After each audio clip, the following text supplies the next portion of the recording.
আমি একটা ওয়াশিং পাউডারের বিজ্ঞাপন দেখছি। ওখানে ওয়াইফ 2 হাতে কাপড় কাচতেছিল। হাজব্যান্ড অফিস থেকে এসে বলে জিনিসপত্রের যেই দাম, সংসার চালানো অনেক কঠিন। এই কথা শুনে ওয়াইফ 1 হাতে কাপড় কাচা শুরু করে, 1 হাত পিছনে দেয়। তখন হাজব্যান্ড বলে 1 হাতে কাজ করতেছে কেন, 2 হাতে কাজ করলে সহজ হতো না? ওয়াইফ রিপ্লাই করে দুজনে ইনকাম করলে সংসার চালানো সহজ হতো না। কত সুন্দর একটা কথা। কিন্তু আমি বলি কি, এটা মুখে বললেই তো হয়, এত নাটক করার কি দরকার? আমাদের সর্বশেষ পারফর্মারকে ডেকে নিতে চাই, যার পরিচয় সবাই জানে। তার নাম জাহিদুল ইসলাম হৃদয়, বাবার নাম আর মায়ের নাম মরিয়ম। আসছে চাঁদপুর শহরাস্তি থেকে জাহিদুল ইসলাম হৃদয়। তোমার জন্য মরতে পারি সুন্দরী তুমি গলার মালা, এই যে দেখো তোমার জন্য আনছি আরসি কোলা, কন্যা ফিরা যাও, কন্যা ফিরা যাও। আপনারা সবাই ভালো আছেন? সবাই ভালো আছেন? আমি ভালো নাই, আমার মেজাজটা অনেক গরম। কেন? অনেক খারাপ। আমি একটা নিউজ চ্যানেলে বিজ্ঞাপন দেখতেছিলাম, হঠাৎ করে নিউজ দিয়ে দিছে। ভাবছেন উল্টা বলছি? না, আমি আগে নিউজই দেখতাম, কিন্তু এত বিজ্ঞাপন দেয় আমি আর দেখতে পারি না। একটা নিউজ দেখতে বসছি, প্রথমেই নাহালপাড়া ইন্স্যুরেন্স সংবাদ শিরোনাম, একটু পর জাহাঙ্গীর পিপিসি পাইপ সংবাদ বিরতি, তারপর মোস্তফা সিমেন্ট আন্তর্জাতিক সংবাদ,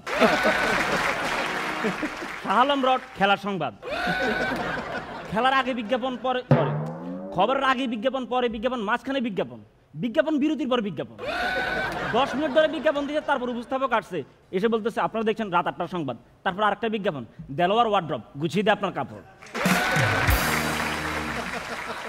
আরে আমার কাপড় গোছানো আছে, তুই খবর কও। আমি আধা ঘন্টা ধরে খবর দেখছি, খবরে কি বলছে আমার মনে নাই, আমার শুধু মনে আছে রড সিমেন্টে কি হয়। এতে গেল খবরের কথা। আমি একটা সিনেমা দেখতেছিলাম, নায়ক আমিন খান আর পূর্ণিমার রোমান্টিক সিনেমা দেখতেছিলাম। দেখতেছিলাম টিভির এই কোনায় চ্যানেলের লোগো, এই কোন একটা বিজ্ঞাপনের বক্স, বিজ্ঞাপন চেঞ্জ হচ্ছে, নিচের ডান কোন একটা বিজ্ঞাপনের বক্স, বিজ্ঞাপন চেঞ্জ হচ্ছে, বাম কোন একটা বিজ্ঞাপনের বক্স, বিজ্ঞাপন চেঞ্জ হচ্ছে, নিচে স্ক্রলে যাচ্ছে নোটিশ, তার উপর শেয়ার বাজার, তার উপর সংবাদ শিরোনাম, তার উপর ব্রেকিং নিউজ। আমি দেখতেছিলাম আমিন খান আর পূর্ণিমার সিনেমা, আমি শুধুমাত্র চোখ দেখতেছি।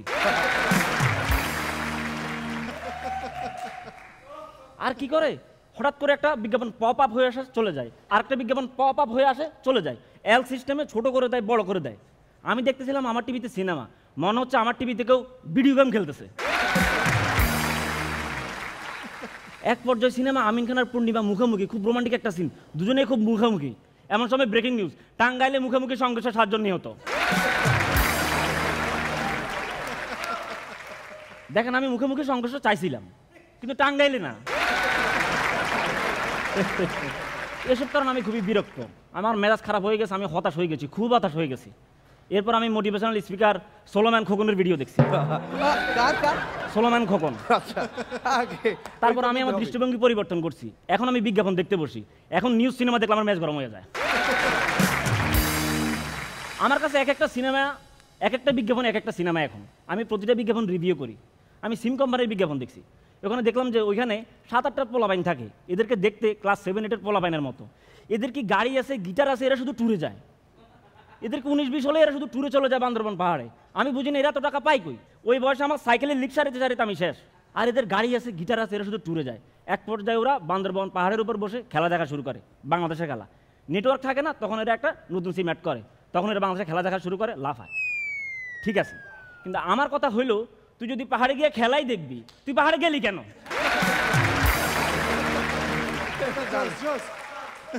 আপনি জাস্ট একবার চিন্তা করেন, আপনি মিরপুর স্টেডিয়াম গেছেন খেলা দেখতে, গ্যালারি ভর্তি দর্শক, আপনার মহলে আমার পাহাড় দেখা উচিত।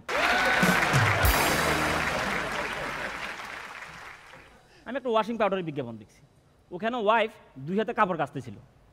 হাজব্যান্ড অফিস থেকে এসে বলে জিনিসপত্রের যেই দাম, সংসার চালানো অনেক কঠিন। এই কথা শুনে ওয়াইফ 1 হাতে কাপড় কাচা শুরু করে, 1 হাত পিছনে দেয়। তখন হাজব্যান্ড বলে 1 হাতে কাজ করতেছে কেন, 2 হাতে কাজ করলে সহজ হতো না? ওয়াইফ রিপ্লাই করে দুজনে ইনকাম করলে সংসার চালানো সহজ হতো না। কত সুন্দর একটা কথা। কিন্তু আমি বলি কি, এটা মুখে বললেই তো হয়, এত নাটক করার কি দরকার? আপনারা কি পাইছেন? একটা পজিটিভ জিনিস পাইছেন এখানে, ভালোবাসা পাইছেন না?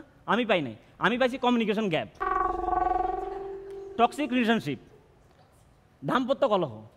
আপনার চিন্তা করেন, এই একটা কথার জন্য ওরা কত ড্রামা করলো, আর বাচ্চা নেওয়ার সময় কি অবস্থা হইব?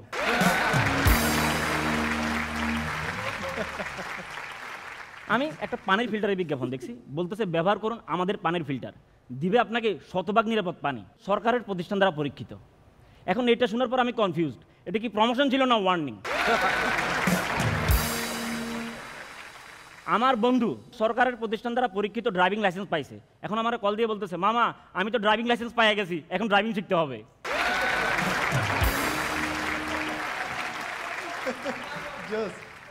আমি বিজ্ঞাপন খুব সিরিয়াসলি নিই। আমি একটা টুথপেস্টের বিজ্ঞাপন দেখলাম, ওরা বলতেছে ওদের টুথপেস্ট দিয়ে দাঁত ব্রাশ করার পর নিঃশ্বাস নিলে মেরে ইমপ্রেস হয়ে যায়, নিঃশ্বাস দিলে মেরে ইমপ্রেস হয়ে যায়। তা আমি ওই টুথপেস্ট ব্যবহার করা শুরু করছি, কারণ আমি সিঙ্গেল, মেরে ইমপ্রেস হওয়ার দরকার আছে। আমি ডেইলি 5-6 বার ওই টুথপেস্ট দিয়ে দাঁত ব্রাশ করি। আমার অফিস ব্রেকে কলিগরা কফি খায়, আমি দাঁত ব্রাশ করি। আর গিয়ে যে কোনো মেয়েকে হাই বলি, এমনভাবে হাই বলি যেন আমার নিঃশ্বাসটা ওর মুখে গিয়ে লাগে। আরে আপু হাই, একটা বলেন, এদিকে একটা দাদিয়াপুরে বলেন একবার। হ্যাঁ দাদিয়াপুরে হাই আপু। না আমি এমনভাবে বলি হাই যেন মেয়েদের মুখে গিয়ে নিঃশ্বাসটা লাগে। অনেক চেষ্টা করছি, মেয়ে পটে না। একবার একটা মেয়ে পড়ছে, আমার কাছে আসছে, জাহিদ তোমাকে একটা কথা বলতে চাই। আমি বলি প্লিজ বলো না। জাহিদ তোমার মুখ থেকে টুথপেস্টের গন্ধ আসে। একটা সাবানের বিজ্ঞাপন দেখছি আমি, সাবানের বিজ্ঞাপন, ওরা বলতেছে ওদের সাবান ব্যবহার করলে ঘামের দুর্গন্ধ থেকে মুক্তি দেবে। তা আমারও ঘামের সমস্যা আছে, আমি ওই সাবান ব্যবহার করা শুরু করছি। কিন্তু সমস্যা হলো ওরা বলতেছে 12 ঘন্টা পর্যন্ত ঘামের দুর্গন্ধ থেকে মুক্তি দেবে, মানে 12 ঘন্টা পর আর দিবে না। এখন তো আমি টেনশনে পড়ে গেছি, এখন আমি 12 ঘন্টা পর পর গোসল করি। আমি অ্যালার্ম দিয়ে রাখি, 12 ঘন্টা পর আমি আবার গোসল। আমি যেখানে থাকি না কেন ওই সাবান দিয়ে আমি 12 ঘন্টা পর গোসল করে ফেলি। আমি একবার রমনা পার্কের পাশ দিয়ে যাচ্ছিলাম, হঠাৎ করে অ্যালার্ম বেজে গেল, আমি রমনা পার্কের পুকুরে নেমে গোসল করে ফেলছি।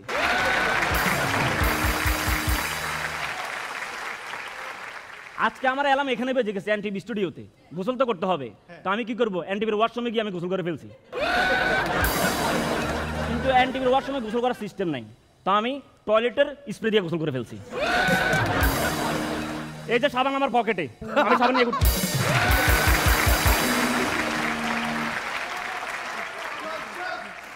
আর আমি টেনশনে থাকি, মানে 12 ঘন্টা পর আর দিবে না। চিন্তা করে আমি বাসে আছি, 12 ঘন্টা পর্যন্ত সব ঠিকঠাক, যখন 12 ঘন্টা 1 মিনিট হলো পাশ থেকে একজন বলতেছে ওই ভাই আপনার গায়ে গন্ধ। আর ইউটিউবে ঢুকছি, বুঝছেন, ইউটিউবে চলে বিজ্ঞাপনের ফেস্টিভ্যাল। আমি রিসার্চের জন্য একটা বিজ্ঞাপন দেখতে গেছি, ওই বিজ্ঞাপন দেখার আগে আমার 3টে বিজ্ঞাপন দেখা লাগছে। একদিন আমার মন খুব খারাপ, আমি কান্না করতেছি, একদম আমি কান্না করতেছি। আমি একটা দুঃখের গান ঢুকছি, দুঃখের গান দেখতে ইউটিউবে ঢুকছি। দুঃখের গান দেখতে গিয়া ওরা আমারে ফুড ডেলিভারি আর পিজ্জাটার দেখাই দিছে, তো আমি গান বাদ দিয়ে পিজ্জাটা করে দিছি। পরে আমি কানতে কানতে ওই পিজ্জা খাইছি। তবে আমি সিরিয়াসলি নেই টিভির বিজ্ঞাপনকে। আমার কথা হচ্ছে ন্যাশনাল টিভিতে দিতেছে একটা বিজ্ঞাপন, একটা মেসেজ দিতেছে, এটা তো মানতেই হবে। একটা বিজ্ঞাপন দেখছি আমি, বডি স্প্রে বিজ্ঞাপন।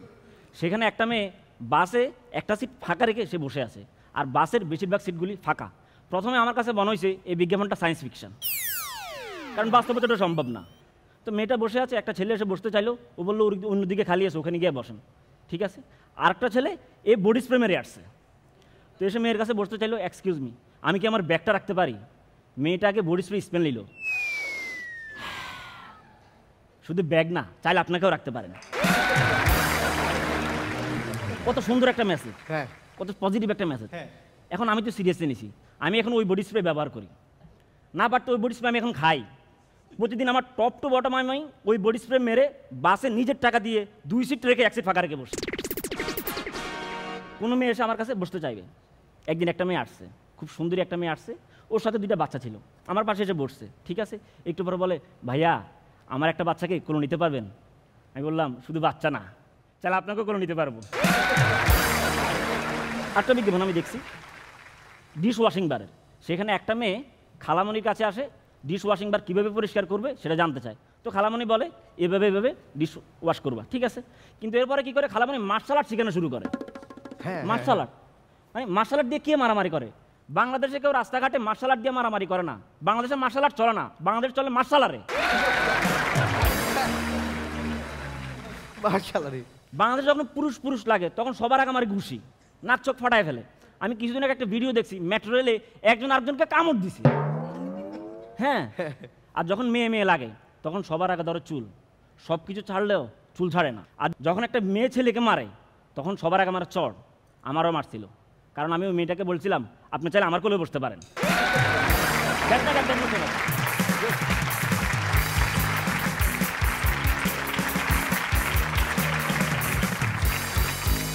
মানে দুর্দান্ত। আমরা তো একবারে যা দেখছিলাম মনে হচ্ছে প্রতিদিনের টিভি বা শোয়ের মানে একবারে অ্যাকচুয়াল ফ্লেভারটা আমরা একবার চোখের সামনে দেখতে পাচ্ছি। দুটোর হাততালি। তবে এর মধ্যে থেকে আমিন ভাইয়ের বিজ্ঞাপনের কথাটা একবারে মাথায় বারবার বারবার আসছিল। অসাধারণ আমিন ভাই, লাস্ট বিজ্ঞাপন অসাধারণ, একবারে বেস্ট। ওকে, সবার আগে কে বলবে? আমিন খানি বলুন। হৃদয় তো আমাদের সত্যি হৃদয় জয় করা পারফরমেন্স সবসময় উপর দেয়। আজকের পারফরমেন্সটা অসাধারণ ছিল, হৃদয় অসাধারণ ছিল। সবচেয়ে মজা যেটা লেগেছে যে আমাদের সামনে অনেক এলিমেন্টস আছে, যে এলিমেন্টসগুলো আমরা দেখি কিন্তু এর মধ্যেও যে স্যাটার অনেক কিছু আছে, অনেক ফানি থিংস আছে আমরা খুঁজে পাই না, যে জিনিসগুলো তোমরা খুঁজে বের করছো। থ্যাংক ইউ সো মাচ, অনেক সুন্দর ছিল।